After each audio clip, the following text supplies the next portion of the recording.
మీ car EMI కట్టలేకపోతున్నారా? మీ car EMI మేము కడతాం. ఈ నెంబర్కి కాల్ చేయండి.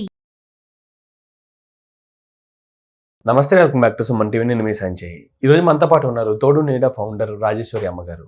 మ్యామ్తో మాట్లాడి రిలేషన్షిప్స్ గురించి, పిల్లల గురించి కొన్ని విషయాలు తెలుసుకుందాం. నమస్తే అమ్మ. నమస్తే సంజయ్. అమ్మ, ఈ మధ్య అమ్మాయిలు అబ్బాయిలు చూసుకుంటే 40 ఏళ్ళు వచ్చినా సరే పెళ్ళిళ్ళు చేసుకోవట్లేదు. అవును.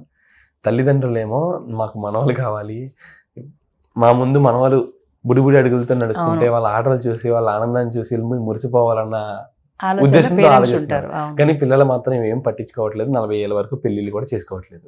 అసలు ఎందుకు అంటున్నారు? ఈ 40 ఏళ్ళ వరకు పెళ్లి చేసుకోకపోవడం గల కారణాలు ఏంటంటారు? ఈ మధ్య ఇక్కడ పేపర్లో చదివాను, బెంగళూరులో ఒక సంస్థ పెట్టారు. ఏంటంటే అసలు పెళ్ళే వద్దు, 40కి కూడా అసలు పెళ్ళి ఎందుకు. వాళ్ళు ఏమంటున్నారంటే పెళ్లి చేసుకుని పిల్లల్ని కంటే ఆ పిల్లల్ని స్కూల్లో వేస్తే లక్షల డొనేషన్లు కట్టాలి ఆ పిల్లల కోసమని.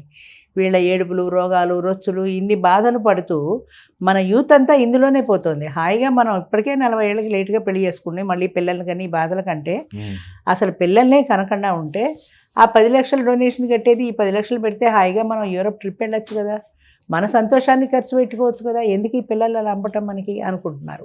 వాళ్ళ తల్లిదండ్రులు కూడా ఎలా అనుకుంటే వాళ్ళు పుట్టారు, కానీ వాళ్ళు అనుకోలేదు. వాళ్ళకి అప్పట్లో ఆ తెలివితేటలు లేవు కాబట్టి అనుకోలేదు, మమ్మల్ని అన్నారు. మాకు ఇప్పుడు తెలివి ఎక్కువ ఉంది కాబట్టి మేము గంటల్లా. ఒకప్పుడు పిల్లలు లేని తల్లిని గొడ్రాలు అనేవాళ్ళు. ఆమె ముఖం చూడడానికి కూడా జనం ఇష్టపడేవారు కాదు. పిల్లని తప్పించి పూజలు, పునస్కారాలు, మొక్కులు ఎన్ని చేసేవాళ్ళు. పిల్లలు కావాలి అని. అది కూడా ఒకళ్ళిద్దరు కాదు, 10 మందిని కనేవారు పూర్వం. అంచేత పిల్లల కోసం తప్పించి పిల్లల్ని కనేవారు. ఇప్పుడు పిల్లలు మాకెందుకు అన్న ధోరణి బాగా ఎక్కువైపోయింది. అంటే 10 మంది పిల్లల్లోంచి 3 పిల్లలు అన్నారు, 3 అలా, ఇద్దరు అలా, ఇప్పుడు ఒకటి కూడా వద్దు అంటున్నారు. 2 పిల్లల్ని కన్నప్పుడు కూడా పేరెంట్స్కి టైం లేదు. అపార్ట్మెంట్లలో కూడా చూస్తుంటాను, సంవత్సరం పిల్లలు ఉంటే వాళ్ళని అందులో ఆ బండిలో వేసేది ఆ పనమ్మాయి తీసుకెళ్తుంటుంది, తల్లి పక్కన ఫోన్ మాట్లాడుకుంటూ వెళ్తుంటుంది. ఇప్పుడు ఆ పిల్లలకి టైం పెట్టడానికి ఖాళీ లేదు, ఫోనే తప్ప. అంటే అది ఆ బండి తీసుకెళ్ళేటప్పుడు దాన్ని ఏదో అంటారు వాళ్ళు, ఆ పిల్లల్ని కూర్చోబెట్టి ఎగరచ్చి తీసుకెళ్ళేటప్పుడు తల్లి కూడా తీసుకెళ్ళదు, పనమ్మాయి తీసుకెళ్తుంటుంది. మేము పని మనిషిని పెట్టుకున్నాక మాకెందుకు తీసుకెళ్ళడం అని అనుకుంటారు. కానీ ఆ పిల్లల్ని గుండెలుగా హత్తుకోవటంలో, వాళ్ళ అమ్మాని పిలుపులో ఆ ఆనందం ఏంటో, ఆ మాతృత్వంలో ఆనందం ఏంటో వాళ్ళకి తెలియటం లేదనుకోవాలి ఇప్పుడు జనరేషన్కి. అదంతా మాకు ఒక లంపటం, ఒక బాధ్యత. పెళ్ళి అదే పిల్లలు అంటే ఒక బరువు, ఒక బాధ్యత అని అనుకుంటారు. అమ్మ, ఈ పిల్లల కనాలనే ఉద్దేశంతోనే పెళ్ళిళ్ళు చేసుకోవట్లేదు అంటారా? అది కూడా ఉంది. పెళ్ళి అంటే ఇప్పుడు ఏమవుతుందంటే, లివ్ ఇన్ రిలేషన్ ఉందనుకోండి, ఒక ఫ్రీడమ్ ఉంది. ఇష్టమైతే కలిసి ఉంటాం, కష్టమైతే విడిపోతాం. పెళ్ళి అనేప్పటికీ కొన్ని హక్కులు అవతల వ్యక్తికి వస్తాయి, భార్య అయినా భర్త అయినా కూడా. అంచేత నువ్వు ఇలా ఉండాలని వాళ్ళు, నువ్వు ఇలా ఉండాలని వీళ్ళు, ఆ రైట్స్ కోసం పోరాటం ఎక్కువ అవుతుంది. అంచేత లివ్ ఇన్ రిలేషన్లోనో ఫ్రెండ్షిప్లోనో ఉంటే పోయే కదా, హాయిగా ఉన్ననాళ్ళు కలిసి ఉంటాం. ఇప్పుడు గర్ల్ ఫ్రెండ్తో ఒక సినిమాకి వెళ్ళొచ్చారనుకోండి, ఏదో తింటారు, తాగుతారు, సినిమా చూస్తారు, అయిపోయింది, అక్కడితో అయిపోయింది. ఆమెతో ఇంకా అంతకు మంచి రిలేషన్ లేదు. మళ్ళీ ఎప్పుడో కలవాలన్నప్పుడు కలుస్తారు, లేనప్పుడు లేదు. పెళ్ళి అనేప్పటికీ సాయంత్రం అయ్యేప్పటికి ఇంటికి రావాలి, ఇంట్లో పిల్లల కంటే వాళ్ళ చదువులు, వాళ్ళ ఫీజులు, వాళ్ళ పుస్తకాలు ఇవన్నీ చూడాలి. లేదా పెళ్ళాన్ని లేటుగా వస్తే నువ్వెందుకు లేటుగా వచ్చావనడానికి మొగుడికి రైట్ లేదు, నువ్వెవరికి నన్ను అనడానికి అని ఆవిడ ఉంటుంది. అంత మాత్రం అడిగే హక్కు లేదు. ఆయన ఏంటంటే అక్కడి నుంచి ఇద్దరు కొట్టుకుంటారు, డైవర్స్కి వెళ్ళిపోతారు. మొదట వివాహం, నాకు ఈ మధ్య పెళ్ళిళ్ళకి వెళ్తే తరచుగా కనపడుతున్నది ఏంటంటే, ఇన్ని లక్షలు ఖర్చు పెట్టి పేరెంట్స్ పెళ్లి చేస్తున్నారు, ఈ వీళ్ళు సంవత్సరం తిరగకుండా విడాకులు ఉంటే ఇన్ని లక్షలు బుడిదిలో పోసిన పన్నీరే కదా. వీళ్ళకి కట్నాలు ఇవ్వడానికి పేరెంట్స్ ఎంత కష్టపడి డబ్బులు దాచుంటారు. కనీసం దాన్ని అది ఉన్ననాళ్ళైనా ఆ ఖర్చు అయ్యే వరకైనా కనీసం కొద్ది రోజులు కలిసి ఉందామన్న ఓపిక జనరేషన్లో లేదు. ఎవరికి లొంగి ఉండట్లా. ఒక బాండింగ్ అనేది ఏర్పడిన తర్వాత హెచ్చు తగ్గులు అనేవి జనరల్గా సహజంగా ఉంటాయి. ఆ హెచ్చు తగ్గుల్లో ఎక్కువేంటి తక్కువేంటి అన్న భావన ఉండాలి, కానీ నేను ఎక్కువ నువ్వు తక్కువ అన్న భావన ఉంటే అది సక్సెస్ కాదు.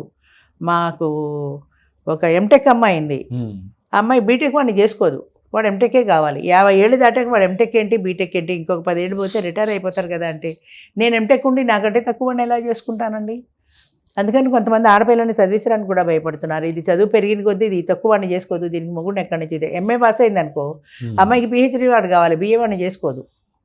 అంచేత అలాంటి భావాలు పెరుగుతున్నాయి. కాబట్టి నువ్వెక్కువ నేను తక్కువ అన్న ఫీలింగ్ లేకుండా మనం ఇద్దరము ఒకటే అన్న ఫీలింగ్తో ఉంటే ఫ్యామిలీ పెడుతుంది. అమ్మ, ఇప్పుడు 40 ఏళ్ళ వరకు పెళ్లి చేసుకుపోవడం అనే ధోరణి భవిష్యత్తులో ఎలాంటి ఇబ్బందులకు దారితీస్తుంది అంటారు? ఇలాగే తగ్గిపోతుంది. జనాభాలో ఒకప్పుడు చైనా, 2 భారతదేశం ఉండేది. ఆ తర్వాత ఆడపిల్లల రేషియో తగ్గిపోయింది, మగవాళ్ళ రేషియో ఎక్కువ ఉంది. So demand and supply theory అంతే, వాళ్ళకి డిమాండ్ ఎక్కువ ఉంది ఆడవాళ్ళు తక్కువ ఉన్నారు కాబట్టి. అంచేత ఇప్పుడు ఆడవాళ్ళు ఎదురు అడుగుతున్నారు మగవాళ్ళని. అంతే, వాళ్ళు చెప్పినట్టు వీళ్ళు వినాల్సిందే తప్ప వీళ్ళు చెప్పినట్టు వాళ్ళు వినే పరిస్థితి లేదు. నాకు నువ్వు ఎంత కట్నం ఇస్తావని కాకపోయినా పెళ్లి గ్రాండ్గా చేయాలి, మాకు అలా కావాలి ఇలా కావాలి అని డిమాండ్ చేసే పరిస్థితి మగవాడికి లేదు. అవన్నీ చేస్తే పెళ్లి చేసుకోవద్దు, పెళ్లి చేసుకోకపోతే పెళ్ళాం దొరకకపోతే లైఫ్లో ఒక మనిషికి తోడు లేకుండా జీవించడం కష్టం. అంచేత పెళ్లి కావాలంటే ఆవిడ డిమాండ్స్కి వీళ్ళు యాక్సెప్ట్ చేయాలి. అవన్నీ ఉంటేనే పెళ్ళి అవుతుంది. సో అదేవిధంగా పెళ్ళి అయిన తర్వాత జీవితం కూడా అంతే. జీవితంలో ఆమె ఉద్యోగం చేస్తుంది, ఆమె సంపాదించుకుంటుంది, నేను ఉద్యోగం చేస్తున్నాను, నేను సంపాదించుకుంటున్నాను. మళ్ళీ మా మధ్య పిల్లలు ఎందుకు లంపటం? మేము యూరోప్ ట్రిప్ పోవాలనుకుంటే ఇద్దరం పోతాం, హాయిగా ఖర్చు పెట్టుకుంటాం, జల్సా చేస్తాం, వచ్చాం. పిల్లలు అనేది ఒక సంపదలాగా అనుకోవట్లేదు, ఒక బాధ్యత, ఒక బరువు అనుకుంటున్నారు. ఎప్పుడైతే బరువు బాధ్యత అనుకుంటారో తర్వాత ఇంకోటి ఏంటంటే, పూర్వం పిల్లలు పెద్దవాళ్ళు అయిన తర్వాత ఈ వృద్ధుల్ని చూసుకోవడం అనే సాంప్రదాయం ఉండేది. ఈ ఓల్డేజ్ హోమ్స్ లేవు కదా అప్పట్లో. ఇప్పుడు పేరెంట్స్ని చూసుకోవడం అనే సాంప్రదాయం లేదు. వాళ్ళు ముసలోళ్ళు అయ్యాక నెత్తించెంగేసుకుని ఓల్డేజ్ హోమ్కి పోవాల్సిందే, వాళ్ళు బతకవలసిందే. అది స్టార్టింగ్ నుంచే భార్యాభర్తలకి గొడవ మొదలవుతుంది, మీ అమ్మనే చూడడం అని. అంచేత ఈ పేరెంట్స్ పెరిగి పెద్దవాళ్ళు అయిన తర్వాత చివరి రోజులు పిల్లల దగ్గర సేద తీరుతాము, మనవాళ్ళు మనవరాళ్ళతో ఉంటాము హాయిగా అన్న లేదు. మనవాళ్ళు మనవరాళ్ళు వాళ్ళకి అంటలా, పిల్లల దగ్గర సేద తీరడానికి వాళ్ళు ఏం ఖాళీగా లేరు, ఇద్దరు ఉద్యోగాలు పోతున్నారు. వేళకి మీకు భోజనం పెడతారు, తినేయడం, మీ రూమ్లోకి పోయి ఉండడం. ఓల్డేజ్ హోమ్కి దీనికి పెద్ద తేడా ఏం లేదు, కాకపోతే మన పిల్లల దగ్గర ఉన్నామన్న తృప్తి ఒకటే. వాళ్ళు ఏ సాయంత్రమో వస్తారు, వచ్చిన తర్వాత వాళ్ళకి ఏదైనా పని ఉంటే బయటకు వెళ్ళిపోతారు, మూవీకో వాళ్ళ పనుల మీద వాళ్ళు తిరుగుతారు. మహా అయితే భోజనం చేసేప్పుడు రాత్రిపూట 1 గంట కూర్చొని కబుర్లు చెప్పుకోగలరు. ఆ 1 గంట కోసమని జీవితాంతం ఉండవలసింది.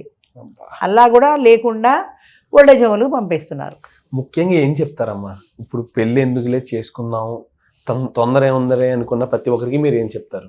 తొందర ఏముంది అనేది అది మనుషుల ఆలోచన విధానాన్ని బట్టి ఉంటుందండి. ఆలోచనలు సవ్యమైన సరైన పద్ధతిలో వెళ్ళటలేదు ఎవరికి. అంటే పెళ్ళెందుకు, పిల్లలు ఎందుకు అన్నవాడు, అసలు మనం ఎందుకు పుట్టాం?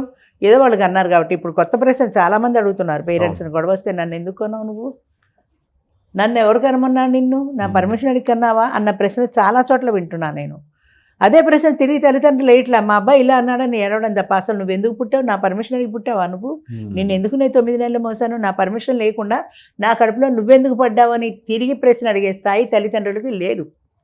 అంచేత వాళ్ళే తిరిగి అడుగుతుంటే వీళ్ళు జవాబు చెప్పలేక తలదించుకోవాల్సి వస్తుంది. అంచేత పెళ్ళి అనేది ఒక శాశ్వతమైన బంధం. అది పెళ్ళి లేదు, ఓకే అగ్రీడ్, పెళ్లి చేసుకోవద్దు, జీవితాంతం బ్రహ్మచారిగానే ఉండు. కానీ ఉంటున్నావా? ఒక ఆడతోడు కోసం పరిగెడుతున్నావు కదా, లివింగ్ రిలేషన్, గర్ల్ ఫ్రెండ్ ఏదో ఒకటి నీకు ఉంటుంది. అది లేకుండా అస్ఖలిత బ్రహ్మచారులు ఎంతమంది ఉన్నారు చెప్పండి ఈ లోకంలో? ఒక భారతదేశంలో కాదు, అసలు ప్రపంచంలో లేరు. అంటే మనిషి కావాలి నీకు, బంధం లేని మనిషి కావాలి. నీ అవసరాలకి నీ జలసాలు తీర్చుకోవడానికి మాత్రమే మనిషి కావాలి. కానీ ఈ బంధం అనే చట్రంలో బిగుసుకోదలుచుకోవాలి. ప్రతి వ్యక్తికి ఫ్రీడమ్ కావాలి. నా స్వేచ్ఛ, నా ఇల్లు, నా సంపద, నా ఇష్టం తప్ప ఇంకొక మనిషి ఇష్టంతో సంబంధం లేదు. అదే పెళ్లి చేసుకుంటే 2ంటికి భోజనం అంటే నువ్వు 1 గంటకి భోజనం చేద్దామంటుంది, నేను 2ంటికి తింటా అంటాడు, కొట్టు చావాలి ఇద్దరు. అదే గర్ల్ ఫ్రెండ్ అనుకోండి, 1 గంట అయినా 2 ఆ పూటకి భోజనం వెళ్ళిపోతుంది కాబట్టి ఆవిడ యాక్సెప్ట్ చేస్తుంది, ఆవిడ కోసం ఈయన 1 గంటకే తింటాడు.